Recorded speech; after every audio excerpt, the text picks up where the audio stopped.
만약에 내일 아침에 딱 눈을 떴는데 세상에서 가장 사랑하던 연인이 갑자기 막 끔찍하게 혐오스러워진다고 상상해 보세요. 오, 그거 진짜 끔찍한데요? 그렇죠. 근데 반대로 평소에 진짜 경멸하던 사람한테 미친 듯이 매혹되는 거예요. 그리고 가장 소름 돋는 건 본인 스스로 그 감정의 변화가 너무나도 논리적이고 합리적인 결정이라고 굳게 믿는 거죠. 와, 완전 인지부조하네요. 네, 맞아요. 과연 그 감정은 진짜 내 것이라고 할 수 있을까요? 안녕하세요. 배움이 깊어지는 책과 생각의 공간, 울림서재입니다. 반갑습니다. 오늘 아주 흥미로운 질문으로 시작을 해주셨네요. 네, 오늘 여러분과 함께 깊이 파헤쳐볼 텍스트는 바로 윌리엄 셰익스피어의 한여름밤의 꿈입니다. 보통 한여름밤의 꿈이라고 하면 막 예쁜 요정들 나오고 숲속에서 벌어지는 아름다운 동화 아니면 남녀가 우여곡절 끝에 사랑을 이루는 가벼운 로맨틱 코미디 정도로 생각하시잖아요. 그렇죠. 보통 해피엔딩의 대명사로 많이들 알고 계시죠. 하지만 오늘 저희가 준비한 깊은 탐구의 시간에서는 전혀 다른 이야기를 할 겁니다. 오늘 저희는 문학 비평은 물론이고 엘리자베스 시대의 사회사 자료 그리고 현대 심리학 논문들까지 싹 다 모아봤거든요. 네, 저희가 검토한 이 다양한 자료들을 보면 이 작품이 단순히 요정들의 귀여운 소동곡이 아니라는 걸 알 수 있습니다. 사실 껍질을 한꺼풀만 딱 벗겨내면 인간 심리에 진짜 어둡고 얄팍한, 그러면서도 우스꽝스러운 민낯이 막 적나라하게 드러나거든요. 맞아요. 그래서 이번 탐구의 핵심 질문이자 입문은 바로 이겁니다.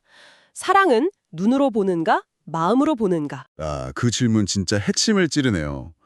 인간이 자기 감정을 얼마나 쉽게 확신하고 또 얼마나 쉽게 착각하는지 오늘 이 사랑, 질투, 집착, 자유의지 같은 키워드들을 통해서 아주 제대로 파헤쳐 볼 수 있겠어요. 네, 그래서 오늘 누가 누구랑 결혼했고 이런 지루한 줄거리 요약은 과감하게 건너뛰겠습니다. 여러분도 그런 건 얹지 않으실 테니까요. 대신에 인물들의 선택과 심리, 그 기저에 깔린 메커니즘에 집중해 볼 텐데요. 먼저 1막의 아테네 궁전으로 가보죠. 이 억압적인 현실부터 짚고 넘어가야 하잖아요. 맞습니다. 아테네라는 공간 자체가 상징하는 바가 아주 큽니다. 고대부터 아테네는 엄격한 이성, 법, 질서, 통제를 대변하는 공간이거든요. 여기서 허미아의 아버지 이지오스가 아테네의 공작 시시우스에게 찾아가서 아주 무시무시한 요구를 하죠. 와, 저 이 부분 다시 읽으면서 진짜 식겁했어요. 딸이 자기가 정해준 디미트리우스랑 결혼 안 하겠다고 버티니까 그냥 사형에 처하거나 평생 수녀로 살게 해달라고 하잖아요. 아니, 친아버지가 어떻게 이런 말을 하죠? 그러니까요. 현대 사회학이나 여성학 관점의 분석들을 보면 이건 단순히 옛날에 엄한 아버지가 있었다, 이런 수준이 아닙니다. 당대 가부장적 사회 구조의 억압을 완벽하게 보여주는 장면이에요. 이지오스가 딸을 묘사할 때 밀초 인형이라고 부르거든요. 밀초 인형이요? 약간 초콜릿이나 찰흙처럼 자기가 빚었다는 뜻인가요? 정확합니다. 내가 빚어낸 물건이니까 내 뜻대로 뭉개버릴 권리도 나한테 있다는 일종의 소유권 선언이죠. 이 거대한 아테네의 법과 권위 아래서 허미아라는 개인의 사랑이나 자유의지는 아예 존재조차 인정받지 못하는 겁니다. 저는 그 부분도 진짜 인상 깊었어요. 이지어스가 딸이 라이센더한테 빠진 이유를 막 조롱하잖아요. 아, 그 달밤에 부른 시랑 장난감 이야기요? 네네. 라이센더가 준 거짓 사령이 씨, 머리카락으로 짠 팔찌, 싸구려 물건, 과자 부스러기 같은 얄팍한 속임수에 홀렸다는 거예요. 그러니까 어른들, 즉 기성세대의 눈에는 젊은이들의 열정적인 사랑이 그냥 논리가 전혀 없는 어리석은 착각으로만 보이는 거잖아요. 맞습니다. 그리고 그 이성과 법을 수호하는 최고 권력자, 공작 시시오스도 똑같은 태도로 보이죠. 허미한테 부친의 분별심으로 세상을 보아야 한다고 강요하거든요. 와, 감정은 억누르고 무조건 사회 질서에 순응해라 이거네요? 그렇죠. 이 아테네 세계관에서 사랑이라는 건 철저히 통제해야 할 비이성적인 충동이지 존중받을 개인의 진실이 아닌 거예요. 진짜 숨이 톡톡 막히네요. 근데 이렇게 억압적인 분위기 속에서 헬레나가 툭 던지는 독백이 하나 있잖아요. 디미트리우스를 짝사랑하는 헬레나요? 수많은 평론가들이 이 희극 전체를 관통한다고 꼽는 바로 그 명대사죠. 네.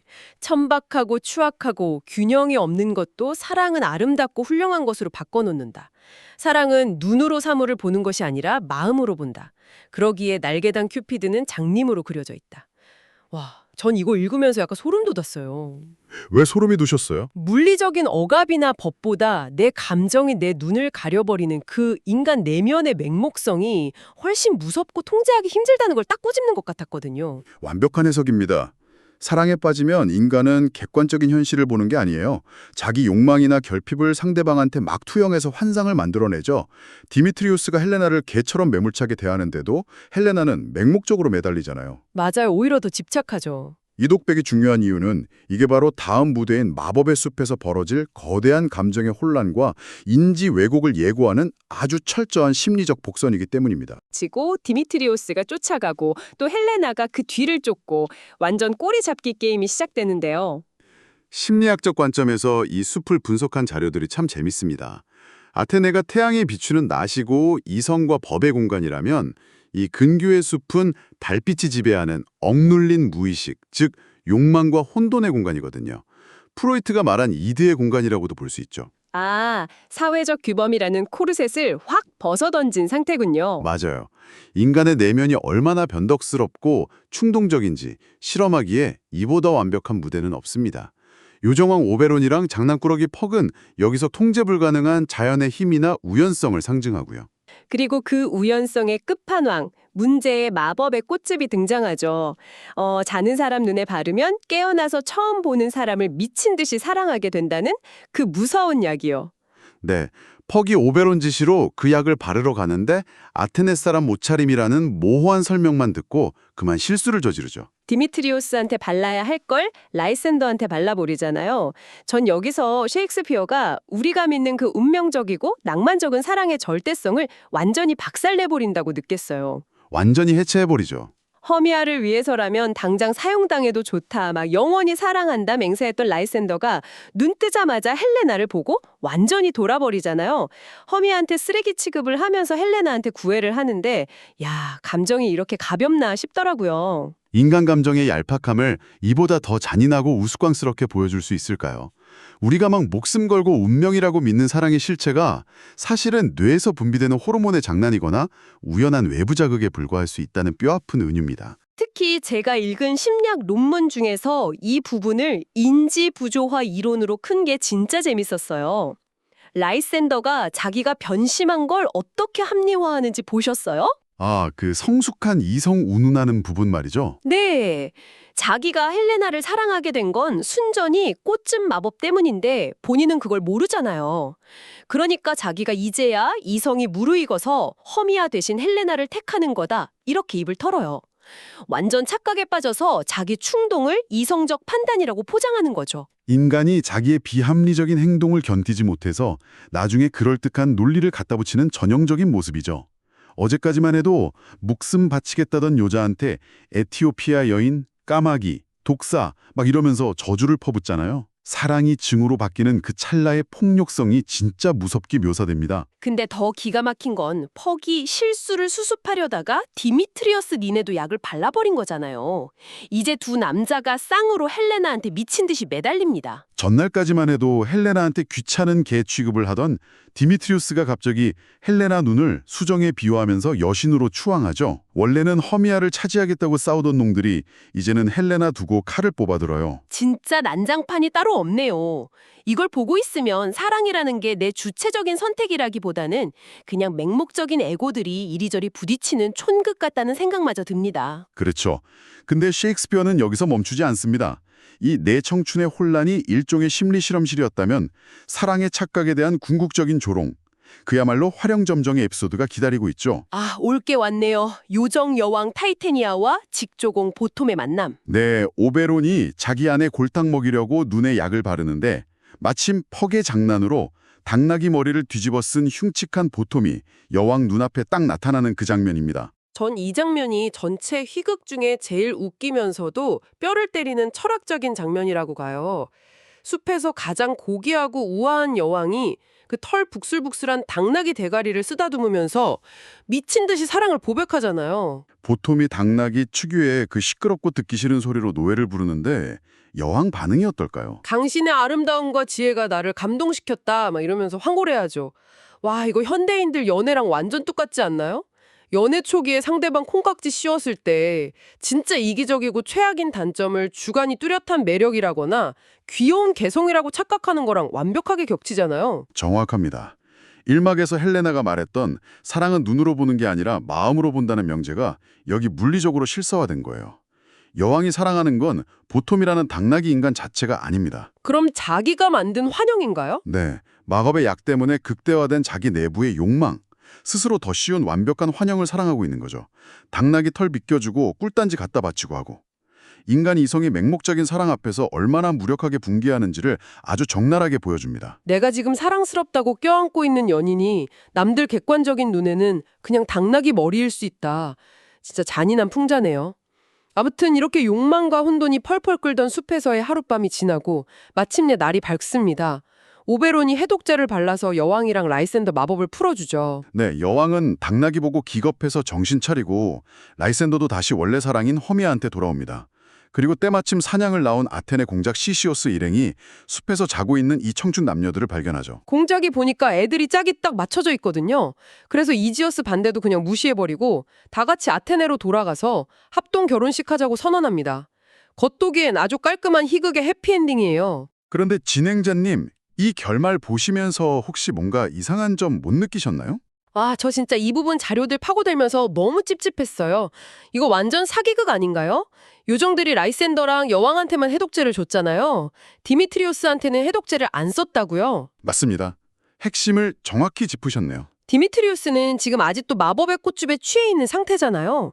자기 본래 의지가 아니라 약물에 뇌가 절여진 상태로 평생 헬레나를 사랑하면서 살아야 하는데 아테네사에는 그냥 짝이 맞았다는 결과만 보고 와, 진실한 사랑의 결실이다 이러면서 축복해줘요. 이게 진짜 해피엔딩 맞나요? 권력에 의해서 억지로 봉합된 소름 돋는 결말 아닌가요? 바로 그 찝찝함. 그게 수많은 비평가들이 주목하는 셰익스피어의 천재성입니다. 일부러 디미트리우스를 마법에 취한 상태로 둔 거예요. 공작 시시어스가 마지막 5막에서 광인, 연인, 그리고 시인은 모두 상상력 덩어리다라고 툭 던지거든요. 그 거대한 감정의 폭풍을 그냥 다 상상력이 만든 헛것으로 치부해버리는 거군요. 네, 사회적 질서, 즉 아테네의 안정을 유지하려면 진실이 뭐든 간에 눈앞에 보이는 갈등이 통제 가능하게 정리되는 게 훨씬 중요하니까요. 와, 개인의 입장에서는 진짜 비극일 수도 있겠네요. 자기가 평생 헬레나를 열렬히 사랑한다고 믿겠지만 그 감정은 누군가 주입한 거잖아요. 어떻게 보면 셰익스피어가 우리한테 묻고 있는 것 같아요. 네가 지금 자유의지라고 믿고 있는 그 감정? 진짜 네 거 맞아? 그냥 사회적 배경이나 호르몬이 만들어낸 가짜 아니야? 이렇게요. 감정의 기원 자체에 대한 아주 근원적이고 철학적인 질문이죠. 그런데요, 이 결말을 그저 사랑에 대한 차가운 조롱이나 허무주의로만 해석하면 너무 아쉽습니다.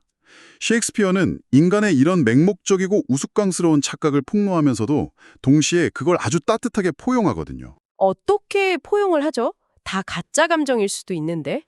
비록 디미트리우스의 사랑이 약물 때문이고 여왕이 당나귀를 사랑한 게 환상이었을지라도 결국 그 치열하게 미쳐있던 감정의 파동이 없었다면 이들은 그 숨막히는 아테네의 법을 결코 벗어날 수 없었을 겁니다.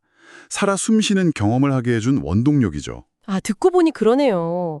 완벽하게 계상된 이성만으로는 사랑을 할 수도 없고 인생이 굴러가지도 않으니까 마법의 약을 맞은 것처럼 막 미쳐도 보고 박나기 보고 환장하는 그런 어리석은 착각의 시간을 통과해야 진짜 인간다운 서사가 완성된다는 뜻이군요. 맞습니다. 그 착각 속에서 우리가 겪는 기쁨, 고통, 눈물, 질투, 진짜인지 가짜인지 몰라도 그 순간만큼은 우리 삶의 아주 생생하고 소중한 일부분이잖아요. 진짜 그러네요. 수백 년 전 희극이 오늘날 우리한테 던지는 메시지가 너무나 묵직합니다. 시청자 여러분, 우리는 정말 내가 원하는 걸 정확히 알고 있을까요? 지금 막 굳게 믿고 절대적이라고 생각하는 내 감정, 사랑이나 분노 같은 것들이 진짜 100% 나의 자유의지일까요? 아니면 세상의 어떤 기준이나 외부 자극이라는 꽃즙 한 방울에 흔들린 걸까요? 나침반바늘이 끊임없이 흔들려야 방향을 찾을 수 있는 것처럼 인간의 마음도 이성과 무의식 사이에서 요동치는 게 당연합니다. 내 감정이 무조건 절대적이다라는 오만을 버리고 의심할 줄 알 때 오히려 나와 타인의 흔들림을 더 따뜻하게 껴안을 수 있지 않을까 싶네요. 네, 맞습니다.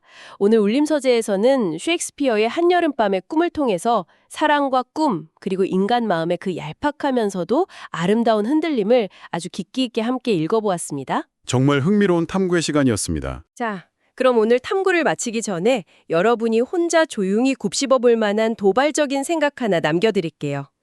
극 마지막에 퍽이 무대 앞으로 혼자 나와서 관객들한테 직접 박수를 부탁하며 이런 말을 합니다. 이 모든 게 초라하고 허황된 연극이라 해도 그저 꿈 같은 것이니 용서하시라. 여러분이 잠시 꿈을 꾸었다고 생각하시라 라고요. 의미심장한 마무리죠. 네. 어쩌면 우리가 현실에서 죽일 듯이 미워하고 미친 듯이 사랑하면서 겪는 이 모든 감정의 소동들도 삶이라는 연극이 다 끝나고 돌아보면 요정들이 꾸며낸 짧은 꿈에 불과한 건 아닐까요? 오늘 밤 여러분의 무의식이라는 숲에는 어떤 요정이 찾아올지 기대해 보시기 바랍니다. 지금까지 배움이 깊어지는 공간 울림서재였습니다.